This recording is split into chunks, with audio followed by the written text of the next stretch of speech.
Islam in Africa, one of the continent's main religions. Islam arrived early to Africa in the 7th century. By the 11th century, Islam had spread across North Africa and also to parts of the East and West. In this program, we look at how Islam took hold in Africa and how it assumed a uniquely African guise, and how the powerful Islamic dynasties of the Berbers in North Africa created empires that stretched across the continent and extended as far as Europe.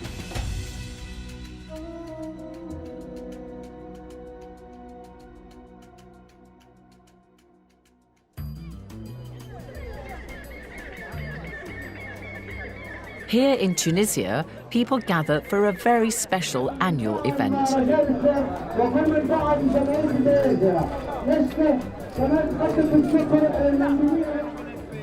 Hunting with birds, a sport beloved by the Arabs, is popular today across North Africa. The Arabs arrived in Africa in the first half of the 7th century, and their influence is particularly evident across the north of the continent. The Arabs brought their faith, language and culture. Today, Islam is the dominant religion and Arabic the main language in the region. ازيك اهلا كيف حالك؟ اوه ممكن ناخذ شكرا So this is the yeah. He wants me to dance with it. You know, the Falcon Festival here at Al Hawariya in northeastern Tunisia takes place, it takes place just once a year. And these birds actually migrate from Arabia to this part of North Africa in search of food in those mountains there behind me. And the locals really just have this festival. They keep the bird. Oh! Well, the locals here keep these birds as a hobby just for a couple of months to train them for this festival. And what they do is they throw a bird and then the falcon is supposed to run after and catch it. And if your falcon does that, then it's done well. But with falconry, actually, it goes back centuries. The Arabs actually used falcons for hunting, and handling them is a skill which is just handed down from generation to generation. But you'll be glad to hear that these falcons, after a couple of months, they are returned, they're freed, they're liberated, and they go back to their home in Arabia.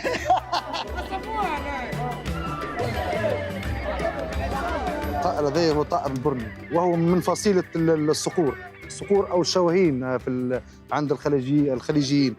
هذا يعيش معنا في الجبل هنا في تونس في الهوارية. ناخذ 4 طيور صغيرة من الأعشاش الموجودة في الجبال الهوارية.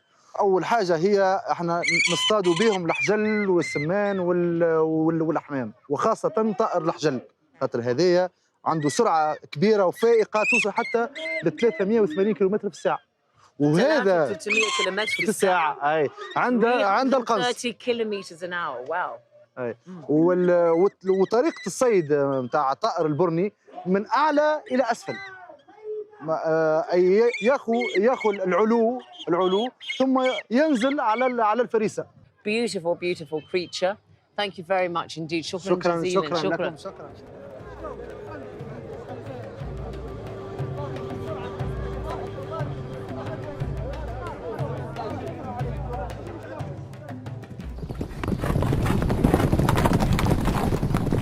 I make my way from the festival in Hawariya and head to the capital, Tunis, to see another example of North Africa's Arab heritage. The famous Arabian stallion is the most highly prized horse in the region to this day. The Qasar Sayyid Hippodrome in Tunis is where locals keep their thoroughbreds, and Haytham As-Sayyid wants to show me his horse. Very nice to see you. Thank you. Hi Zainab, how are you? Fine, thank you. So, Haytham, thank you so much for showing me your beautiful horse. This is the Arabian breed. What makes it so special and why was it significant historically?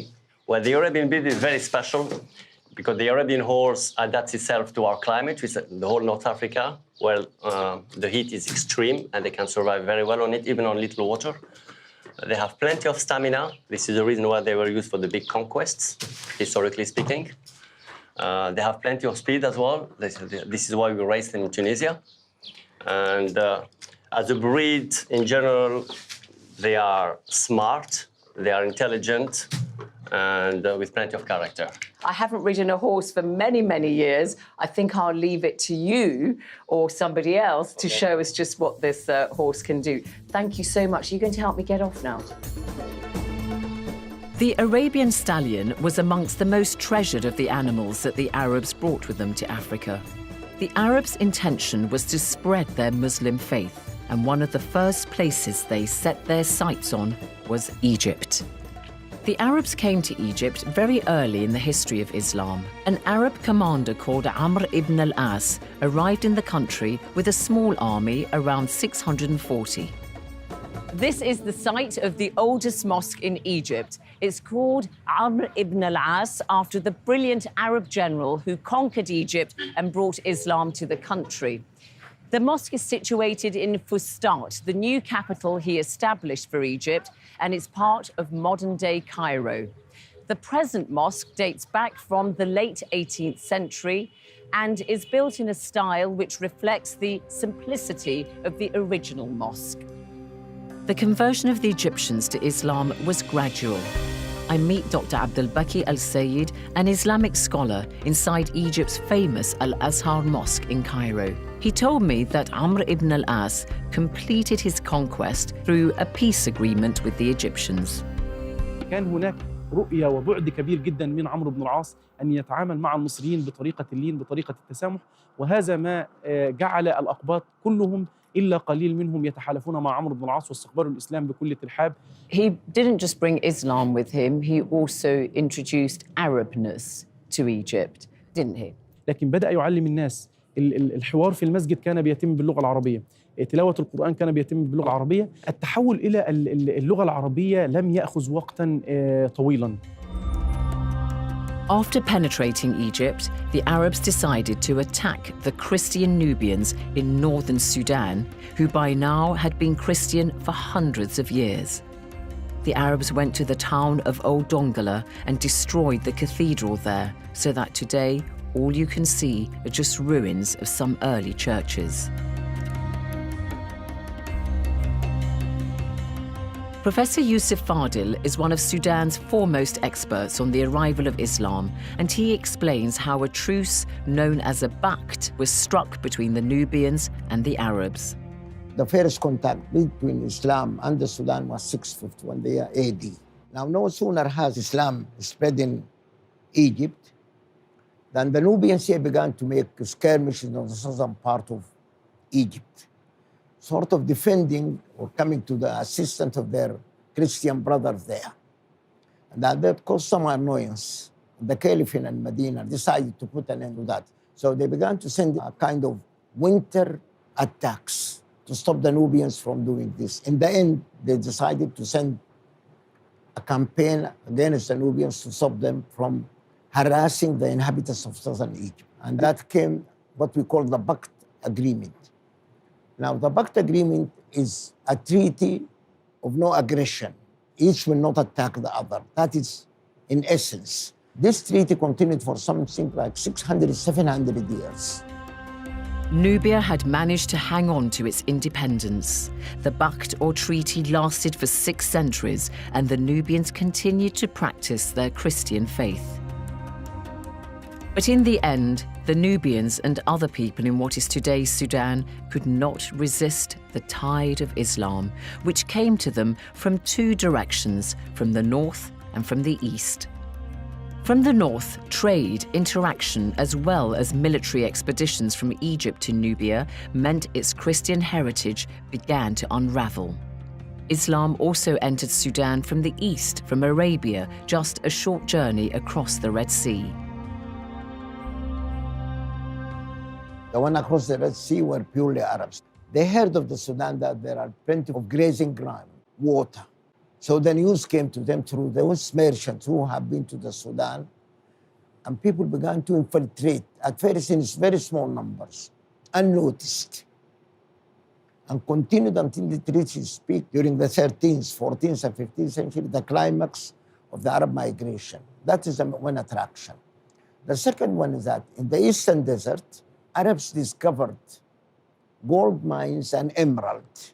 And this is, to them, constituted a gold rush. They came in large numbers. Did these Arabs integrate? Did they intermarry, for instance, with the local populations? A lot of intermarriage. I would say it has produced something very unique. If you take it in the way of culture, by way of music, we are more African-oriented in our music than any Arabian. This is the first sign. The color itself is become more African than Arabs as such. In the behavior, we have a lot of Arabian customs and the same African ones. Give us some examples. Yeah, the way the people behave, being generous to the people who come along the road, this is more of an Arab country, perhaps. Now, if you take the facial marks, this is an African custom, and you see it on my face, and I have been there for a long time. This is an African custom. When the Arabs came, they adopted it. However, the custom of tribal marks is one that has died out today in Sudan.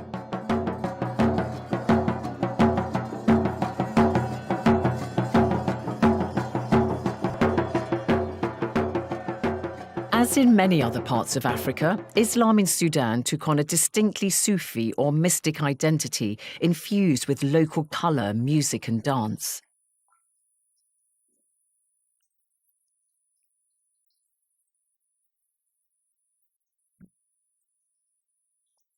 These people are referred to as the whirling dervishes, though to be accurate, they are groups of worshippers who sway, twirl and dance and chant praise to Allah repeatedly, building themselves up into a high state of spirituality.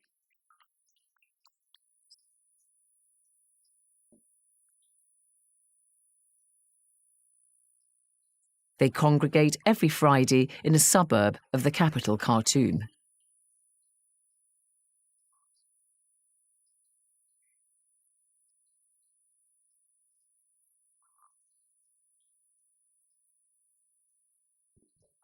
Can you describe what the main features of Sufism is and the dervishes that we see today in Sudan? Personally, I think it's more of an African influence in it more than any other thing. Perhaps the wailing has been there, but if you take the way they beat the drum, it's more of an African tune. When you hear the drum beating like that, you'd feel an urge to go and join the group and dance. What's the principal purpose, though, of the dance? To get into a trance? Well, perhaps some of them do get in a trance. But in that action, one hopes that they will get identified with Islamic teaching and religion and so on, and they will say their prayers properly. So that is perhaps a means to bring them, but not an end in itself.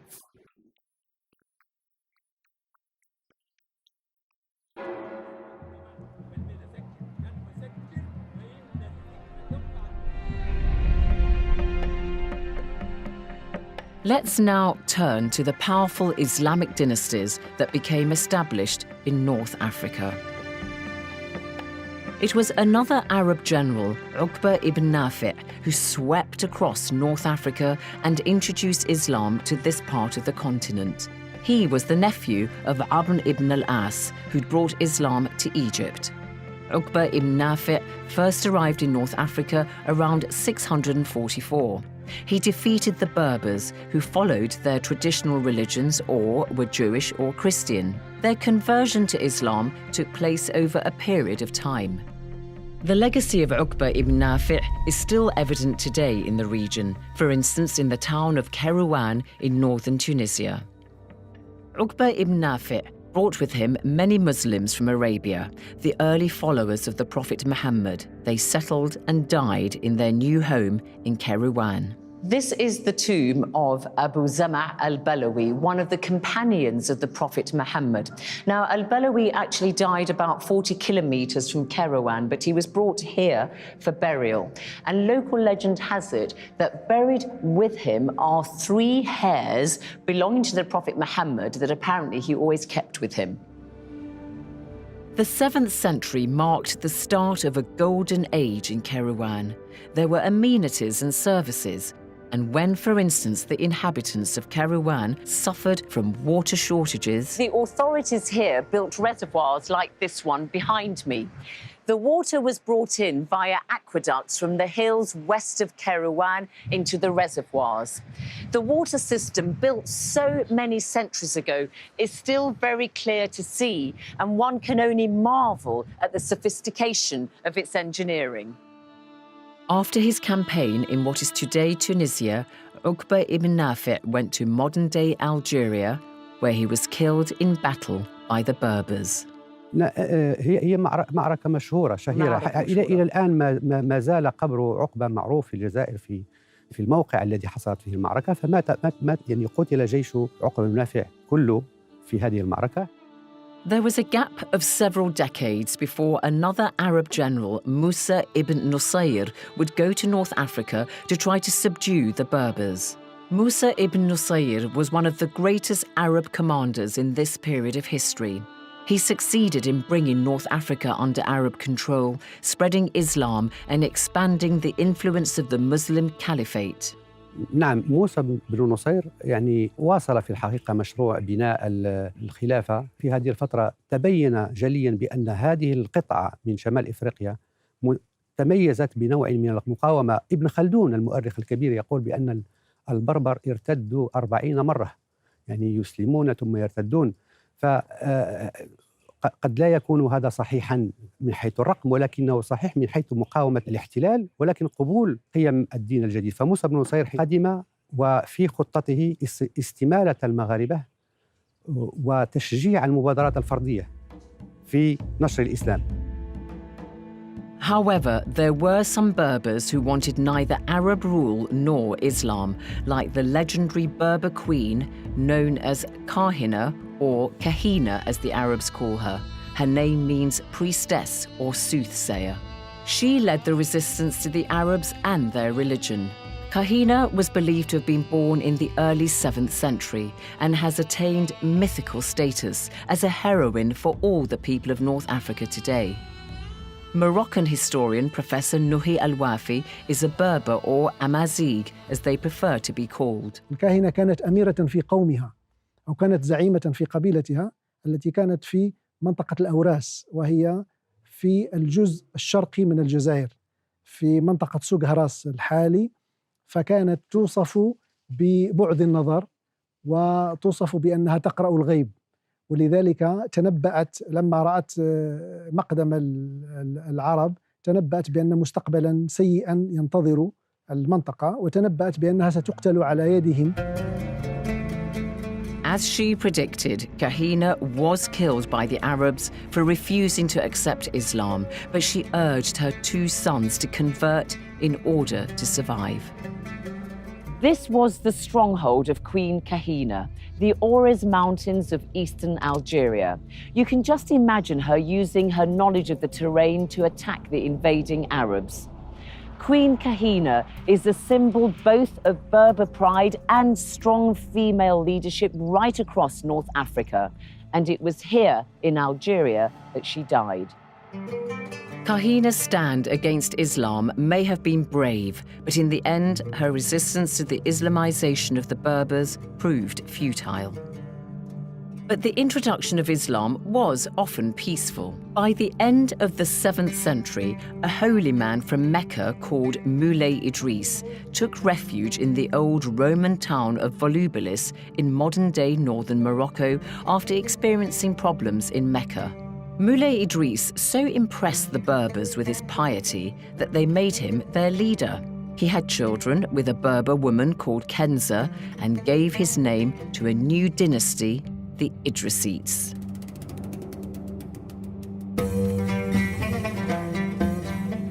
Moulay Idris was succeeded by his son Moulay Idris II.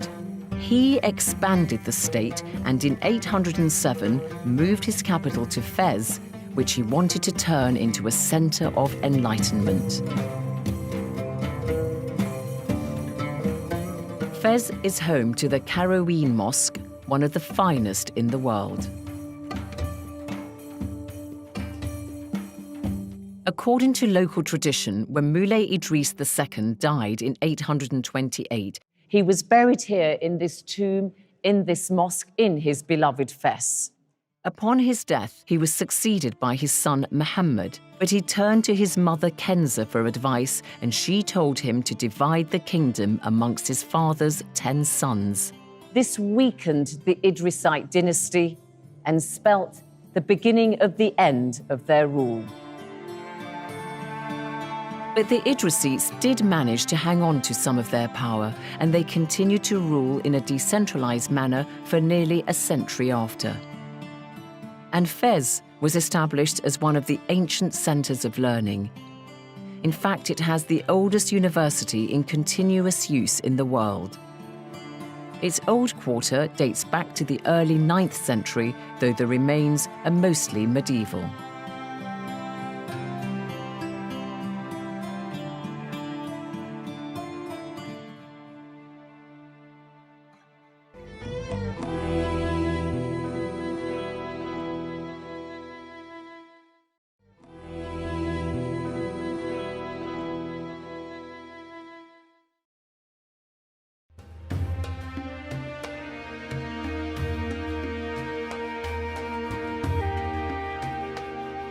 North Africa, with Kairouan in Tunisia as its capital, was very much part of the Islamic world, and there followed a period of history in which a succession of dynasties ruled one after the other.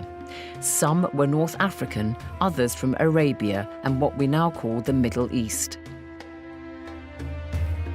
Here are some of the most important dynasties. At the end of the 8th century, the Baghdad-based Abbasids appointed Ibrahim ibn al-Aghlab as governor of Tunisia. He founded the Aghlabid royal family, which ruled on behalf of Baghdad in North Africa. Then from Kabylie in central Algeria, a new dynasty emerged, the Fatimids. They followed the minority Shia sect, not the Sunni or mainstream form of Islam that most people adhere to in Africa. The Fatimids conquered North Africa, and a year later, their leader Abdullah declared a caliphate in modern-day Tunisia, just south of Kairouan.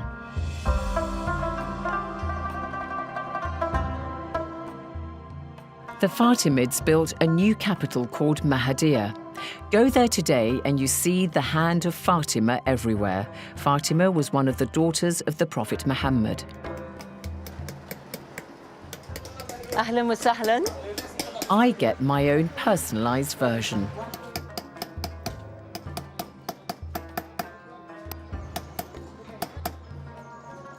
There we are. Abdul Latif engraved my name in Arabic, Zainab Badawi. And that's the hand of Fatima, which will apparently bring me luck.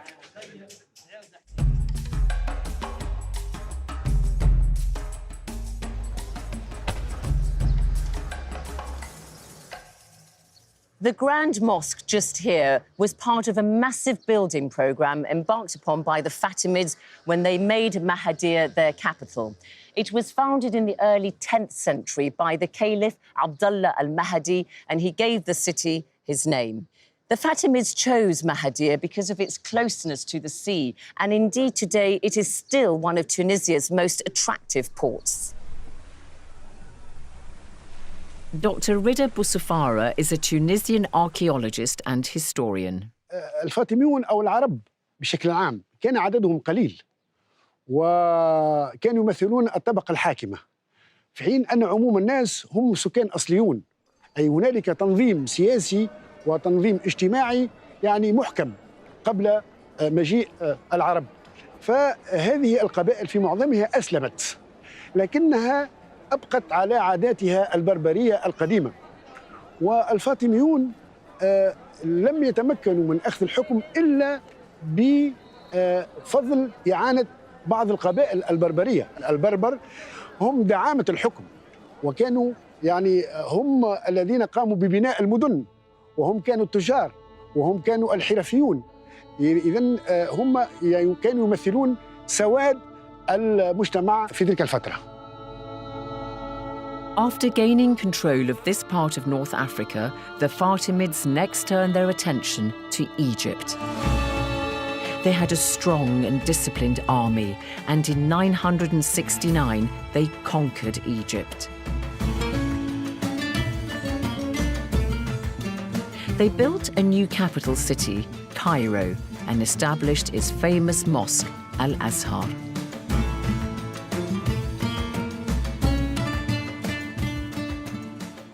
The Al-Azhar Mosque in Cairo, which was built in the 10th century, for hundreds and hundreds of years, it has been the seat of Islamic learning for the Sunni form of Islam. But in fact, it was built by the Fatimid dynasty, who governed Egypt for 200 years, and they adhered to the Shia form of Islam.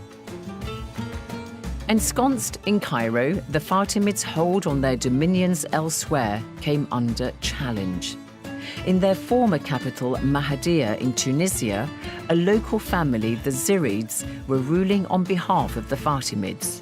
But they opposed the minority Shia form of Islam practiced by them. So the Zirids broke away from the Fatimids around 1045 and established their own kingdom. The period of rule under the Zirid dynasty was a high point in the history of this part of North Africa. From their base here in Mahdia along the Tunisian coast, the Zirid rulers presided over decades of prosperity across many economic sectors, including agriculture, trade and industry. الفاطميون لما قرروا الرحيل إلى مصر بعد بناء القاهرة تركوا الحكم لقبيلة صنهاجة أو تسمى كذلك قبيلة الزيريون، بحكم أن جدهم الأول اسمه زيري ابن مناد، وكانوا متشيعين مثل الفاطميين في أول الأمر. لكنهم بعد مدة قصيرة الأمير الثالث الزيري وهو المعز ابن باديس رجع إلى عن المذهب الشيعي، وأعلن انتمائه للمذهب السني، نظرا أن سواد الشعب عموم الناس في تونس بقوا سنيون. فالفاطميون في مصر لمعاقبة الزيريين بعثوا إليهم قبائل متكونة من عشرات الآلاف من الصعيد المصري. The Fatimid forces attacked the rebellious Zirids. The town of Mahdia was impregnable, but the rest of the region went into decline, and for several decades after, there was a power vacuum in North Africa. Then, around 1050, the Almoravids, the first of several new powerful Berber dynasties, emerged in what is today Morocco. And it was the Almoravids who founded the city of Marrakesh. Marrakesh is probably the most important of the cities in Morocco built by its Berber dynasties. The Almoravids established a thriving city within these walls. They built many mosques and schools, which rapidly led to Marrakesh becoming the religious, cultural and trading centre of the Almoravid Empire.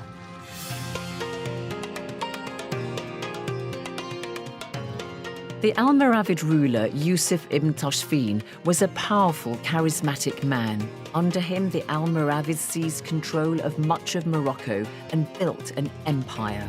Their power extended far and wide and included territory in modern-day Spain, Algeria, Libya, Mali, Mauritania and Senegal.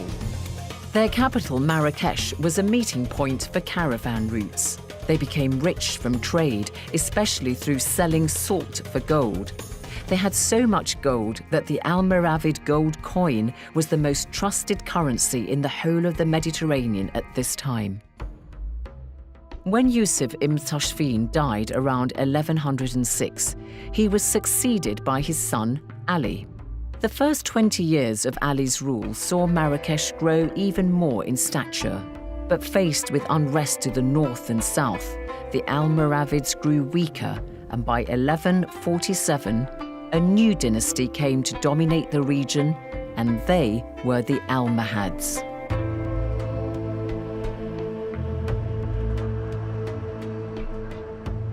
The Almohads, like the Almoravids, were responsible for Islamizing North Africa. Religion was important to them. But the Almohads had a more philosophical, intellectual approach to religion and saw themselves as the chosen ones. To make their mark, the Almohads built the great Koutoubia Mosque of Marrakesh alongside the stone remains of an earlier mosque they'd built.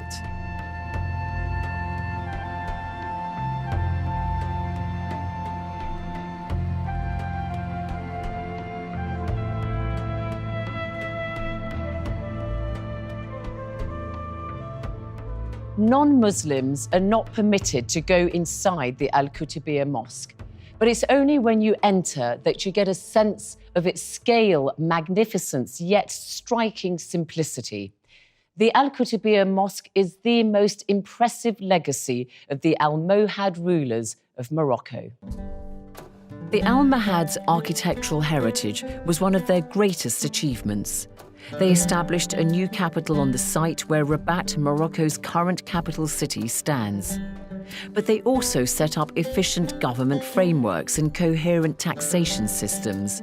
They were major patrons of philosophy and therefore helped stimulate new thinking, which later influenced European Renaissance intellectuals. Yusuf Yaqub al-Mansur, to give him his full name, was the third Almohad ruler. He was in power from 1184 to 1199 and was reputedly an accomplished man who wrote beautiful Arabic prose. Walking around the old quarters of the Almohad fortress of Rabat, you can almost feel the presence of the Almohads. By 1250, the power of the Almohads had drained away. By now, the most powerful of the Berber kingdoms was a dynasty known as the Merinids, a nomadic Berber tribe who encouraged the cult of holy men. Their most famous king was Abu al-Hassan, known as the Black Sultan.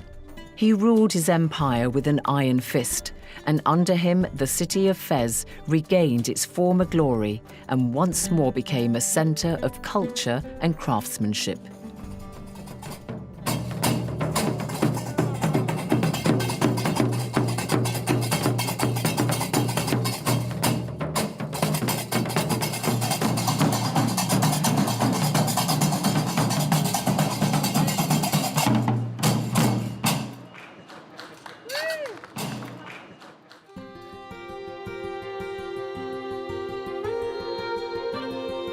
Moroccan historian Professor Mohammed Kibri Alawi explains how the Merinids developed Fez and took other key cities such as Rabat and the nearby site of Chella.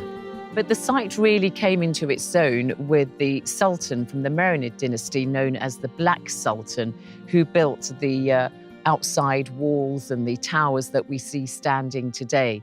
What do we know about him? À la fin du XIIIe siècle, après l'implantation d'un cimetière royal sous le règne du sultan Abou Youssouf Yaqoub, donc un sultan mérinide. La nécropole royale est établie en partie sur la ville romaine. Et le sultan noir, Abou al-Hassan, a agrandi ce cimetière royal. Et nous avons la date de construction du rempart, la fin des travaux de construction du rempart, qui est donc celle de 1339.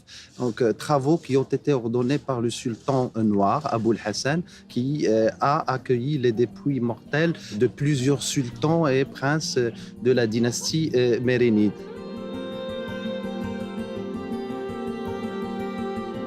Il faut imaginer que des grandes personnalités, des sultans et des princes ont donc franchi la grande porte d'entrée par laquelle donc on accède aujourd'hui au site.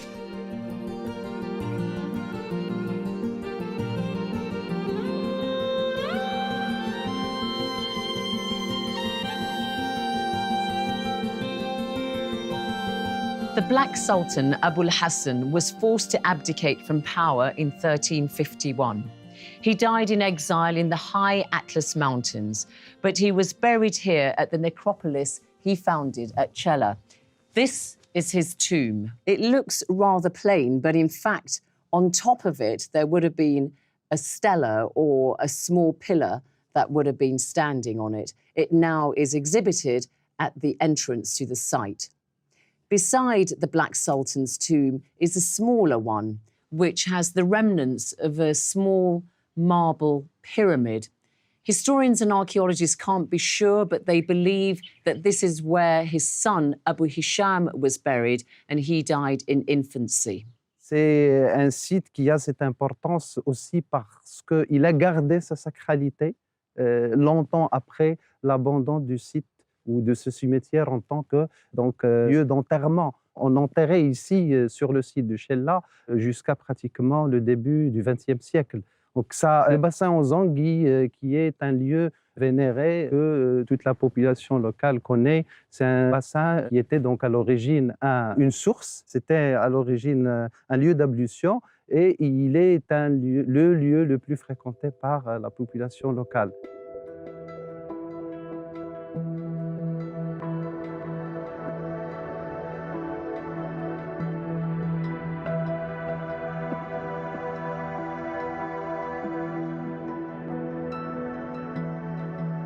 The Basin of Eels is still a big attraction too. Visitors are keen to see the eels, and I wonder if I might be able to bring some to the surface. Well, fortunately, I got a helping hand from Alal, who has been guarding this pond for many, many years. And Alal, I saw that you just threw some boiled egg into the pond, and I saw an eel emerge. Yeah. So how long have you been doing this? طيب لك كم مدة كم سنة؟ I have to talk to him in Arabic. لك كم سنة شغال هنا؟ أنا 40 سنة. حتى نعطيك البيضة ونعطي البيضة للتورست فحلقة باش يشوفوا يعني السمك النون eels. Eels, أيوة. So he said that he خليك معي شوية يا حاج. He said that the tourists come and they give him money, and what he does is he throws bits of boiled egg into the water and the eels emerge. That's what people want to see. يجوا تورست كثيرين يعني من بريطانيا، من أمريكا، من الألمان، من هولندا، من بلجيك، من الروس، من أي مكان. من أي مكان يجوا لعندنا. Alal and I are able to converse together in Arabic because of the Arab influence in Morocco and Sudan, where I was born. But the impact of the Arabs and their religion and language was not confined to just northern Africa. Islam was also introduced to West Africa by the 8th century through trade across the Sahara. But there was only a significant Muslim presence there by the 11th century, for instance, in what is today Senegal.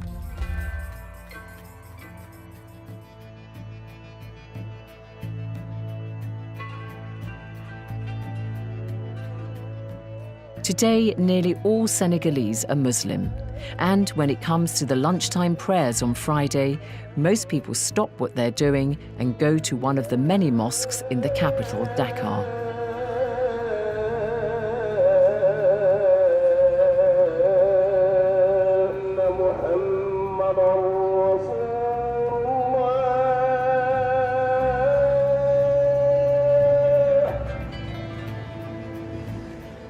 The Grand Mosque is a dominant feature of Dakar. It was built by the late Moroccan king Hassan II. Tierno Kar is an authority on Islam and director of the Islamic Institute in Dakar. He told me more about how Islam took hold in Senegal through the teachings and preachings of Sufi mystics like the Marabout sect. La pénétration de l'islam au Sénégal, ça date depuis le début du XIe siècle. Les musulmans sénégalais ou africains de l'Afrique de l'Ouest ont appris l'islam par des marabouts enseignants.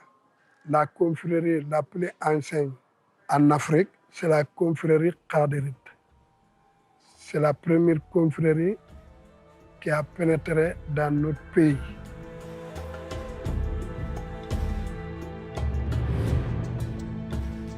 And in East Africa, Islam also has strong and deep roots. The Muslims of what is today Eritrea claim to have some of the earliest Muslim converts on the continent when followers of the Prophet Muhammad fled across the Red Sea from Mecca to the coast of what is today Eritrea. In fact, this small building on the Eritrean coast is claimed by the Eritreans as the first Muslim shrine in Africa, for it's believed to be the site where followers of the Prophet Muhammad prayed when they fled Mecca for Africa in the early 7th century.